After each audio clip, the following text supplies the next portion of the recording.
एक action packed first episode के बाद attack on Titan final season का सेकंड एपिसोड एकदम डायलॉग, स्टोरी और कैरेक्टर ड्रिवन था। इस एपिसोड में हमें कुछ और न्यू कैरेक्टर्स देखने को मिले एंड मार्ले के एक ब्रॉडर पर्सपेक्टिव को शो किया गया। इस एपिसोड में थोड़े बहुत मांगा पार्ट्स चेंज भी किए गए थे और कुछ कट भी किए गए थे। So I am here to explain all details of episode. I know ये वीडियो काफी लेट है बट लेट्स स्टार्ट इट।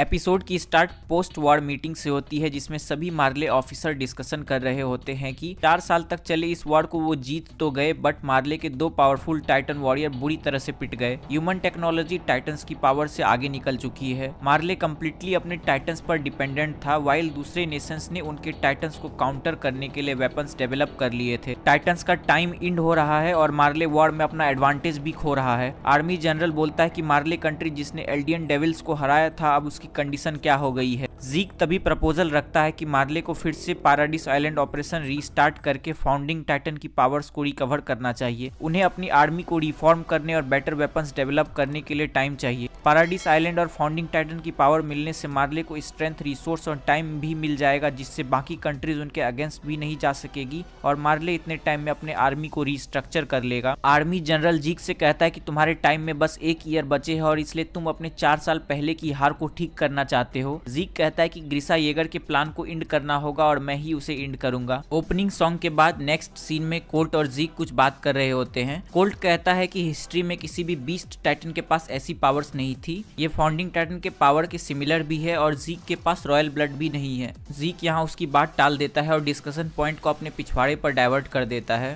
तभी मगात वहाँ आता है और जीक से पूछता है कि क्या वह 1 ईयर में पैराडाइस आइलैंड को जीत लेगा। मगात बताता है कि पिछले 3 साल में पैराडाइस आइलैंड पर जितने भी स्काउट शिप भेजे गए थे वो नहीं लौटे। जीक यहाँ कहता है कि अगर 32 शिप्स गायब हो गए हैं तो इसका मतलब मिनिमम 2 टाइटन उन शिप्स को रोक रहे होंगे। जीक आगे कहता है कि पैराडाइस आइलैंड पर सिर्फ टाइटन्स थ्रेट नहीं है, यहाँ उसका मतलब लीवाई और मिकासा से था जिसके फ्लैशबैक सीन्स भी दिखाए गए। यहाँ एक सिग्निफिकेंट मांगा कट भी था। मांगा में जब कोल्ट और जीक डिस्कस कर रहे होते हैं तो वहाँ जीक की स्क्रीम पावर को फुली रिवील कर दिया गया है कि कैसे जीक अपनी स्पाइनल फ्लूइड से एल्डियंस को टाइटन्स में बदल सकता है और उन्हें कमांड कर सकता है। एनीमे में इसे फुली डिस्क्लोज नहीं किया गया क्योंकि आगे के इवेंट्स में जीक इस पावर्स को फिर से यूज करेगा और वहाँ शायद इसे रिवील किया जाएगा।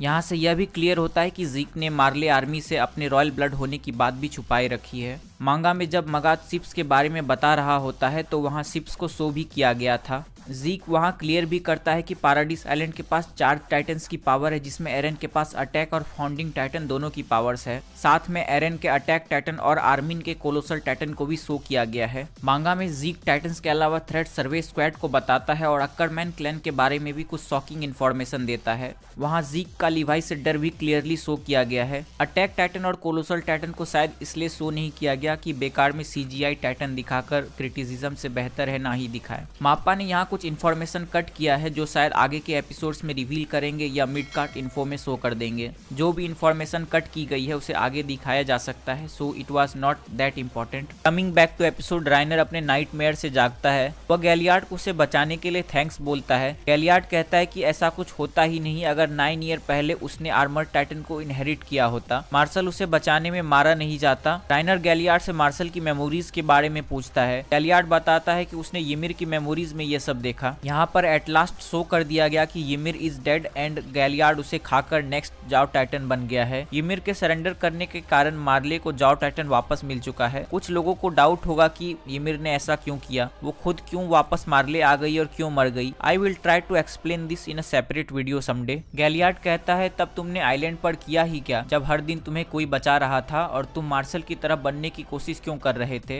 And then there comes the best girl Pieck. Pieck का कैरेक्टर डिजाइन ट्रेलर से डिफरेंट है और मांगा से भी। You can see all the 3 different version. Pieck cart titan की करंट इनहेरिटर है। जैसा कि मैंने पहले भी बताया था, कार्ट टाइटन के पास कोई स्पेशल पावर्स नहीं है बट स्पीड और इंड्योरेंस सबसे ज्यादा है। कार्ट टाइटन 2 मंथ से भी ज्यादा टाइम तक टाइटन फॉर्म में रह सकता है। Back to the scene, Pieck Reiner को गाबी और बाकी बच्चों से मिलने के लिए बोलती है। After that an anime original scene जिसमें एक मार्ले ऑफिसर लड़की के साथ प्राइवेट टाइम के मजे लेने जा रहा है। उदो तभी बैकग्राउंड से आगे आता है और बोलता है अगर टाइटन्स की यूजफुलनेस खत्म हो गई तो वॉरियर यूनिट और एल्डियंस का क्या होगा। मार्ले एल्डियंस को इसी पॉइंट के लिए यूज करता था। वे लोग फिर एनिमी सोल्जर्स को देखते हैं जो प्योर टाइटन अटैक से बच गए थे। उदो कहता है कि इससे वर्ल्ड में हम एल्डियंस के लिए हेट फर्दर इंक्रीज होगी और हमारी सिचुएशन और भी वर्स हो जाएगी। वो काफी फ्रस्ट्रेट हो जाता है। राइनर उसे रोकता है और सभी से मिलता है। Head pets for everyone. गाबी होम टाउन लिबेरियो वापस जाने की बात बताती है और वे तब तक आसपास घूमने की बात करते हैं। राइनर उन सभी को देखकर अपने पुराने वॉरियर फ्रेंड्स की याद आती है।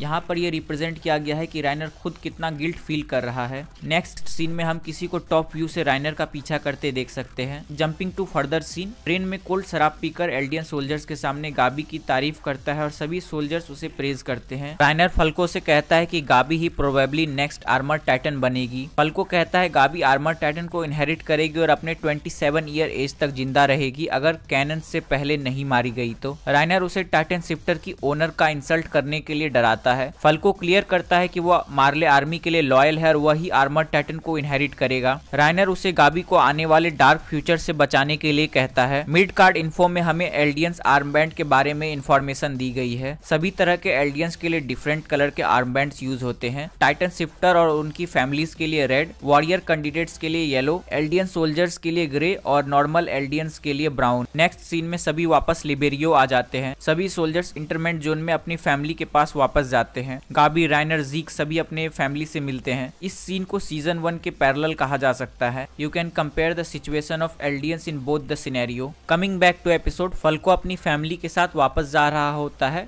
तभी वो इंजर्ड एल्डियन सोल्जर्स को देखता है जो वॉर के कारण ट्रॉमा में चले गए हैं। फल्को उनकी मदद करता है और बोलता है उन्हें अब और फाइट नहीं करनी होगी। ब्राउन फैमिली डिनर टेबल पर साथ बैठे होते हैं। गाबी अपनी ब्रेवरी की स्टोरी बता रही होती है और उसके पेरेंट्स उसे अप्रिशिएट कर रहे थे। राइनर की मां की पूछने पर राइनर बताता है ये ऑलमोस्ट सर्टन है कि गाबी ही आर्मर टाइटन को इनहेरिट करेगी। राइनर की मदर बोलती है अगर सिर्फ आइलैंड के डेविल्स मर जाएंगे तो हम एल्डियंस खुश रह पाएंगे। गाबी के फादर के पूछने पर राइनर पाराडीस आइलैंड के बारे में बताता है। वे आइलैंड के सभी लोगों को सैवेज और हर्टलेस डेविल कहता है। वह सासा, कोनी, जीन, मार्को और एरन सभी के बारे में बताता है। राइनर अपने पैराडाइस आइलैंड पर बिताए हुए दिनों को ट्रू हेल कहता है। राइनर की मदर बोलती है आइलैंड डेविल्स के कारण ही हमारी दुनिया हेल हो गई है। वे कभी भी जाइंट टाइटन के साथ अटैक करके पूरे वर्ल्ड को फ्लैटन कर सकते हैं। वे उन्हें छोड़कर आइलैंड पर चले गए और उन्हें इसी के लिए पनिश किया जाना चाहिए। नेक्स्ट सीन में हम किसी को छत पर से गिरते देख सकते हैं। ये एक एल्डियन सोल्जर है। ये एक एनीमे ओरिजिनल सीन है जो मांगा में नहीं था। मांगा की बात करें तो यहाँ थोड़े बहुत चेंजेस है और कुछ माइनर कट है। राइनर जब सभी के बारे में बात कर रहा था तो मांगा में उसे एज फ्लैशबैक शो किया गया था जो एनीमे में एब्सेंट था। एक पार्ट जो कट किया गया है वो राइनर और गाबी का मार्लियन गेट कीपर के साथ बातचीत है। ये इम्पोर्टेंट नहीं था। कमिंग बैक टू एपिसोड, गाबी और राइनर आर्मी हेडक्वार्टर के लिए जा रहे होते हैं। गाबी राइनर से कहती है कि तुम आइलैंड से वापस आने के बाद चेंज हो गए हो और ऐसा लग रहा है तुम कुछ झूठ बोल रहे हो। बैकग्राउंड में लोगों की भीड़ उस सोल्जर्स के सुसाइड के बारे में बात कर रही होती है। यहाँ उस सोल्जर के सुसाइड को वॉर के आफ्टर इफेक्ट को रिप्रेजेंट करने के लिए दिखाया गया है। यहाँ फिर एक छोटा सा मांगा कट था जिसे ट्रेलर में शो तो किया गया था बट एपिसोड में इंक्लूड नहीं किया गया। एंड पीक का एक सीन भी कट किया गया है जिससे मांगा रीडर्स काफी अनहैप्पी है। नेक्स्ट सीन में सभी टाइटन वॉरियर जीक के रूम में मीटिंग के लिए जमा होते हैं। मार्शल के पूछने पर जीक हिंट करता है कि मार्ले आर्मी के ऑफिसर्स इस रूम में नहीं हैं। जीक फिर बोलता है कि लास्ट बैटल में ये क्लियर हो गया है कि फ्यूचर में नॉर्मल वेपन्स टाइटन की पावर को ओवरटेक कर लेगी। मार्ले वीक पड़ जाएगा जिससे एल्डियंस रेस और उनकी एग्जिस्टेंस के लिए खतरा और बढ़ जाएगा। इसके लिए मार्ले आर्मी को फाउंडिंग टाइटन और आइलैंड के रिसोर्सेस अपने अंडर लेने ही होंगे। होल वर्ल्ड को फिर से रिमाइंड कराना होगा कि पैराडाइस आइलैंड कितना बड़ा थ्रेट है और इस स्टोरी को बताने के लिए नैरेटर चाहिए जो टाइबर फैमिली बनेगी। टाइबर फैमिली ही वॉर हैमर टाइटन को होल्ड करती है। इस टाइटन को पहले कभी दिखाया नहीं गया है और मार्ले ने इस टाइटन को कभी वॉर में यूज नहीं किया है। टाइबर फैमिली एल्डियंस होने के बाद भी होल वर्ल्ड में रिस्पेक्टेड है क्योंकि ग्रेट टाइटन वॉर के टाइम में टाइबर्स ने ही किंग कार्ल फ्रिट्ज को हराने में मार्ले की हेल्प की थी और इसी कारण सभी नेशंस उनकी बात भी सुनेंगे। गैलियार्ड बोलता है कि टाइबर्स हमेशा से लग्जरी में रहते आए हैं और अब वे आकर ये सब क्यों करेंगे। जीक बताता है कि टाइबर्स भी मार्ले के फ्यूचर को लेकर कंसर्न्ड है और जल्द ही लिबेरियो में एक फेस्टिवल होगा होगा जहां सभी नेशंस से वीआईपी आएंगे और टाइबर्स पैराडाइज आइलैंड ऑपरेशन को अनाउंस करेंगे। मार्ले आर्मी ऑफिसर्स इन सभी बात को सुन रहे थे। मगाथ जीक के एक लाइन पर सस्पिशन करता है। राइनर उसी हिंट को समझ जाता है। राइनर सोचता है उसे आइलैंड पर क्या वापस जाना पड़ेगा। इसी के साथ एपिसोड एंड होता है और नेक्स्ट एपिसोड प्रीव्यू में हम राइनर की बैक स्टोरी के ग्लिम्स देख सकते हैं।